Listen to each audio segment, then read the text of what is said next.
Hi guys, welcome once again to Munich Tour Tips TV for another virtual walk through the city. Starting here at Marienplatz where the new town hall is. Beautiful neo-Gothic building that we can see here.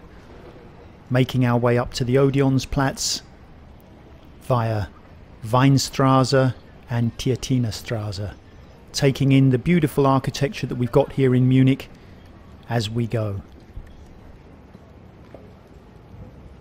So as we make our way up Weinstraße, guys, we're walking alongside the western side of the new town hall to the right as we walk along here. And this street has a number of eateries and cafes and bistros that you can visit when you're in the city, as well as many shops to have a look at as well.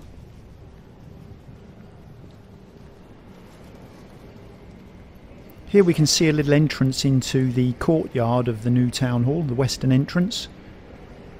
And also in there you'll find the entrance to the Ratskeller as well, which is one of the most famous restaurants in the city. And if you have a look at any of the tour guide books, you'll notice that the Ratskeller always comes out as a must-visit restaurant in the city while you're here. Architecturally very interesting as well. Now, as we pass the new town hall, guys, we come to the Marienhof here. And as we can see, there's a lot of construction work going on here. And the reason for that is that they're actually building a new S-Bahn station on this location. It's part of the project that's going on at the moment, which I'm covering on other videos that I'm producing for the channel, to do with the rebuilding of the Munich main station. They're building another branch line through the city, and there's going to be a new station on this location. So by 2027 it should all be completed, and stay tuned to the channel because I'll be updating on a regular basis how the project's going.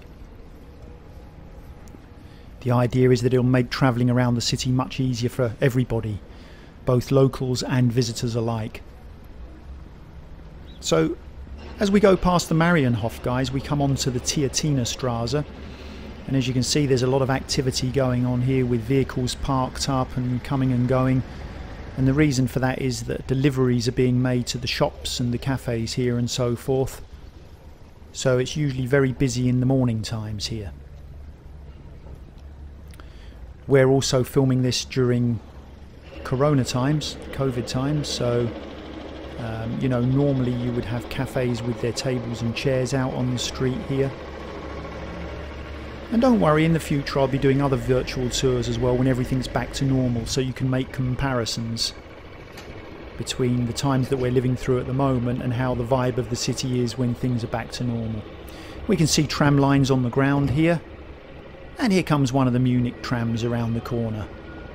A fantastic way of getting to see the city is to take a tram ride through, you know, even unplanned.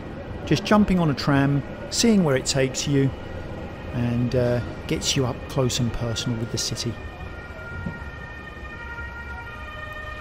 So you've got plenty of options for transportation when you're in Munich. Trams, S-Bahn, U-Bahn, buses, as well as taxis to get around. But the city's very walkable, guys, because it's not a huge metropolis. It's reasonably small, population's 1.4 million. And in the central city area here you can get to see a lot of stuff just by walking around on foot. And of course that's one of the best ways to get to see a city. Now bear in mind as well, guys, as you walk through the city, that Allied bombing meant that the city was devastated during World War II. So the central metropolitan area here was pretty much devastated. At the end of the war they put it to the people of Munich, you know, what do you want to do? Do you want to rebuild the city from scratch in a new style? Or shall we go with the old traditional style? And Munich has actually voted to go with the old traditional style, because Munich being the capital of Bavaria, Munichers are very proud of their city, so they wanted that old traditional feel to the city. And they did a fantastic job of recreating that original feel. You know, by 1955 the city was pretty much back up and running again with most of the reconstruction work completed. There we can see the tower of the Tiatina church getting closer to us as we make our way up towards the Odeonsplatz. There are high-end stores down this particular street as well, guys.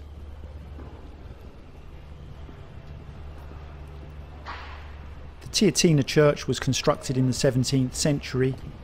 It's a Catholic church, and the architecture is absolutely magnificent. And when we get onto the square there, we'll have the sun right on it so you can see the beautiful architecture.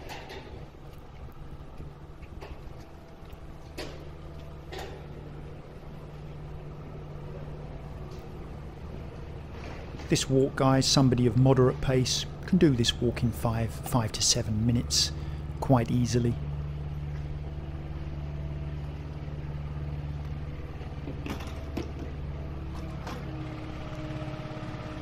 The Tiatina Church has been renovated over the last 2 or 3 years, and up until now, up until this summer coming, it was pretty much covered in scaffolding during previous years, so you couldn't appreciate the great architecture of the building. But now the work has been finished and it can be seen in all its glory. Classical music concerts are held on this particular square during the summer months as well, during festivals.